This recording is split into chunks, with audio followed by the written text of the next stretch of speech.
In this video, I'll talk about the recent updates to the Spousal Open Work Permit application. Now, this applies to those who are international students and also those who are temporary foreign workers. So, temporary foreign workers are those on, open work permit, or those that are on post-graduation work permit.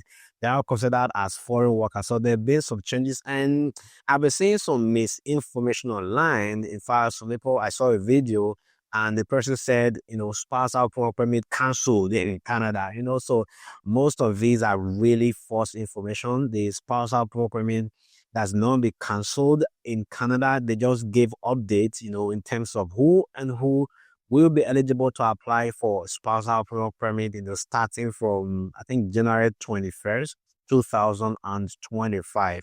Now, this is part of the broader measures, in terms of reducing the number of migrants, a temporary resident, 2025, 2026, and beyond. Okay, I don't know if it's going to stabilize, it's going to come down, but overall, they're planning to reduce temporary residents, and as such, not every student will be eligible, or every foreign worker will be eligible to bring their spouse, to Canada, through the spousal open work permit. Okay.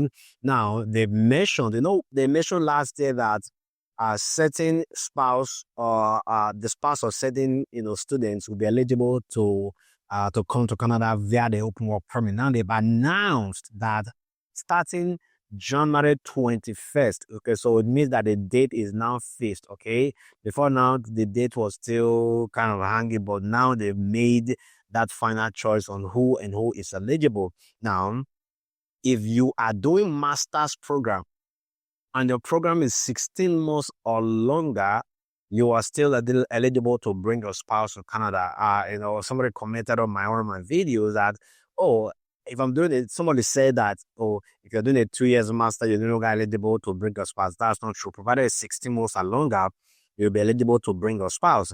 Another one is that if you're doing a PhD, you are also eligible to bring your spouse. And then they also mention certain professionals and eligible programs that will be eligible to bring their spouse. So they mentioned all of those.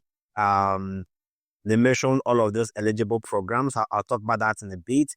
And then if you're also studying any of the program, bachelor's of dental, a doctor of dental surgery, all of the requirements that you knew before, bachelor's of nursing, bachelor's of education, bachelor's of engineering, you will still be able to bring your spouse. So those are not affected, okay? And then the participating eligible program, the list is a bit long for those that are outside of Quebec.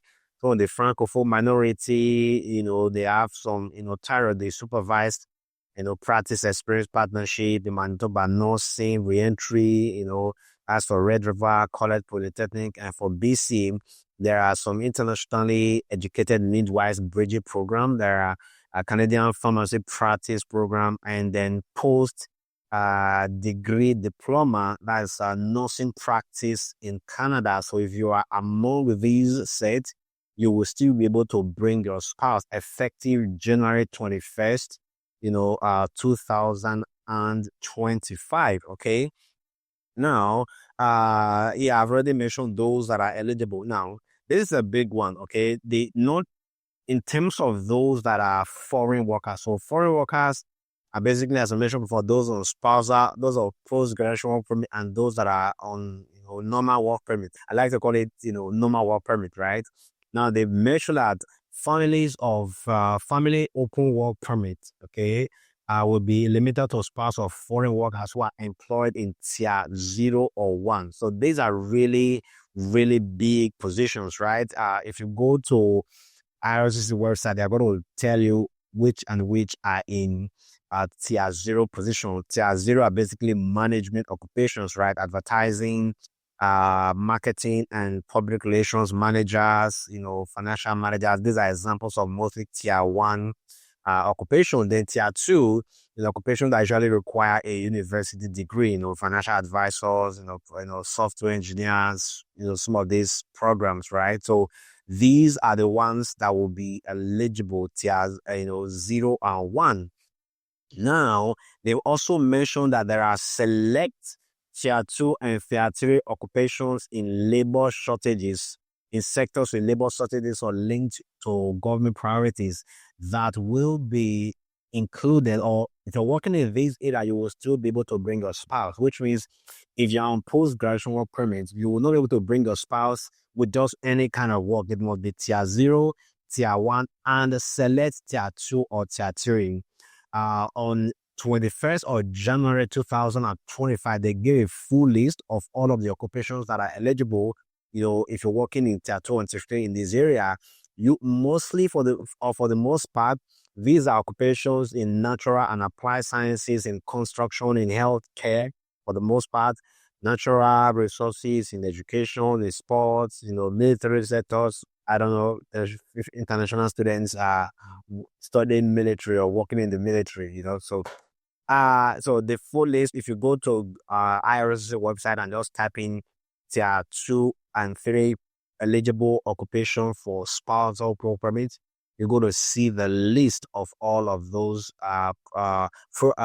what that are eligible, which means you need to target this job. If you're on a spousal open work permit, you need to be eligible. Sorry, post-graduation work permit, you need to be eligible you need to watch out to make sure you are on this program, working in this area before you can bring your spouse. Now, this is the shocking part. Like I said, nothing is shocking. Nothing is shocking as far as Canada is concerned. Everything that they do, any policy that they bring, you see that comes out. These are policy that they think is going to be the best for Canadians first. Okay, so Canadians are number one priority before international students. So don't be angry that they are just doing international roller coaster. It is the country, right? So whatever decision, whatever thing they say, yeah, if they will come to them and say all international students leave our country, there's really absolutely nothing that we can do. But I don't think that is going to happen anytime soon. Now, they have said that if you are a foreign worker, you must have at least 16 months remaining in your work permit at the time your spouse apply for open work permit, which means that you need to have at least, you see, those that apply for 1-year program, there's a problem, right? Because if you do a 1-year program, you only get a 1-year post-graduation work permit. This may go up to 16 months, which means technically if you do a 1-year program, if you're on a post-graduation work permit, there's no possibility for you to bring a spouse, right? So you have to think about the 2 years program minimum, 16 months to 2 years program, because if you do that, you'll be eligible for 3 years post-graduation work permit, which means even though you work 1 year, if it takes you like 1 year to get a job, not 1 year, like a couple of months, 6 months, 4 months to get a standard job, and you apply for you still have more than 16 months in your work permit. Now, they have mentioned something that dependent children of foreign workers will no longer be eligible. Okay, now, this is where people were kind of thinking, does that mean that children are no longer going to be able to come with, for spousal work permit, children are not going to be able to accompany the spouse to Canada to meet, the other spouse who is in Canada? That is not true. Okay, that is false. Children are still eligible to come with their spouse or to come with their parents, to Canada under the spousal program. But the caveat is that dependent children will not be eligible for open work permit. What does that mean? Let's say your child, not your children, your child is more than, let's say your child is 18 every time they are coming to Canada, right? Before now, if your child is coming to Canada and they're more than 18 years, so they will still be able to get a work permit to be able to work in Canada, okay?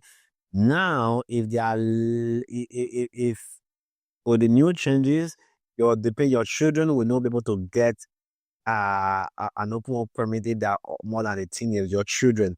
But your spouse will still be able to get open work permit if they meet all of the criteria that I have mentioned before.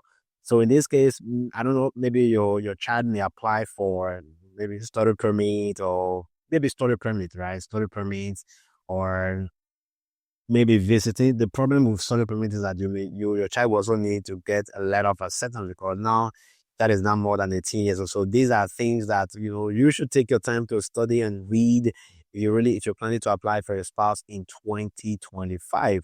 Now they've mentioned that open work permit holders that were approved under previous measures and have not expired will remain valid. Okay, so if you have that approval, you're still good.